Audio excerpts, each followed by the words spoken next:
Raise your hand if you're an extrovert. If you're an extrovert, you like to speak up and so on. Okay, raise your hand if you're an introvert. Okay, often the introverts don't raise their hands because they're too shy, right? But you see the point. We have a natural tendency. Some people, I know people in my life, they love to be in front of an audience. The more you put them in front of an audience, the more energy that they have. Other people, they're introverted, they get their energy by being away. They like to be around people, but not all the time. So we have natural differences. Raise your hand if you know someone in your life who is a little bit bossy. Okay, the hands went up pretty damn quickly there. Okay, that's interesting, right? And that's just, they may just be very, very naturally like that. They want to tell everyone what to do. But you know what's interesting? Some of those people who can be very bossy, they can often be good at getting stuff done because their energy tends to go out. Raise your hand if you know someone who's very, very caring, naturally caring. Raise your hand if you know someone like that. Okay, they remember people's birthdays, they'll ask you how you are, they want to spend time with you, all of these different things. So we see, practically, that there are different types of personality. Different types of personality. I know some people who are very caring and they excel when they're looking after people and they've gone into counseling because they're doing a role that naturally plays to their strengths and their interests. They like spending time with people, caring for people. I know other people, they're very controlling and they're project managers.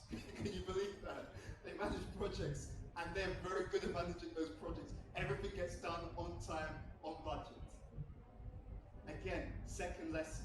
First lesson was to focus on the meaningful. Second lesson is I need to know myself.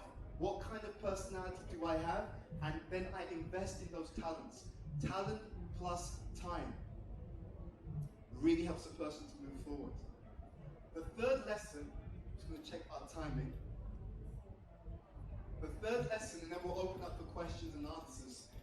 The third lesson was the most profound lesson that Krishna spoke to Arjuna about.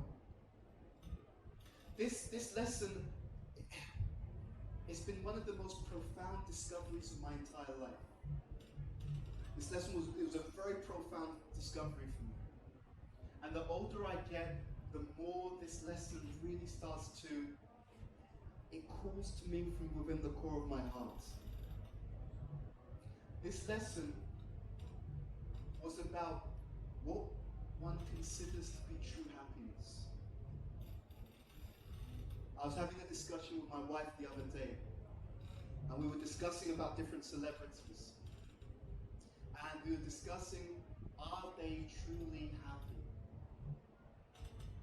Have you noticed that sometimes you will hear about celebrities or they'll write in their autobiographies about how they went through some difficulty? Have you noticed that sometimes? They may talk about how they were suicidal or they were depressed, and you can look at it and you can think, what are you upset about? You're world famous, you've got money, you've got fame, you've got fans around the world who adore you. We went to see in London Will Smith's wife, Jada Pinkett Smith. So she was doing a book tour, so she wrote a book called Worthy. And so she was on stage in central London, speaking about her book and speaking about her life story. And it was amazing. She spoke about how at the height of her so-called fame, so she's married to Will Smith, Hollywood superstar, they're all millionaires. I think they had 2 children or 3 children at the time. And she said that she was feeling suicidal. Not just feeling suicidal. She explained, and she wrote this in her book as well. She wrote in the book that she was looking in the local area to think about how she could commit suicide in a way that people wouldn't know that she deliberately killed herself. She noticed that there was a certain area near where she lived where she could actually drive in such a way that she could drive off the cliff or off that road and it would look like an accident. She wanted it to look like an accident because she didn't want the children to think that mum had actually deliberately killed herself. That's what she was actually doing. That's what she was actually doing. And that struck me. That struck me. I was thinking, how would that be possible?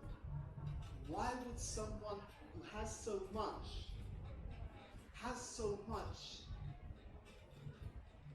feel so empty? And when I came to the Bhagavad Gita, and when I looked at the same teachings again, with this question in my mind, the answers started to come. This is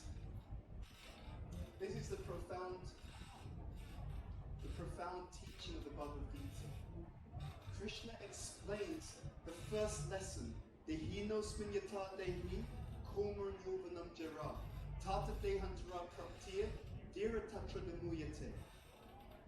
In the second chapter of the Bhagavad Gita, verse number 13, he explains this point, which is it's in some ways it's so obvious that it's so easy to miss it.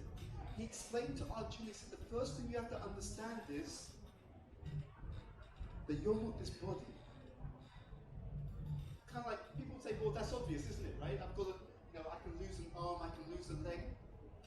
But when I looked at it again, I understood that what he was saying was a much more profound point. Much more profound. When he said you're not this body, the implication was also there. The implication was that if I'm not the body, although I have a body, right? Let's be very clear. We're not saying that we don't have a body.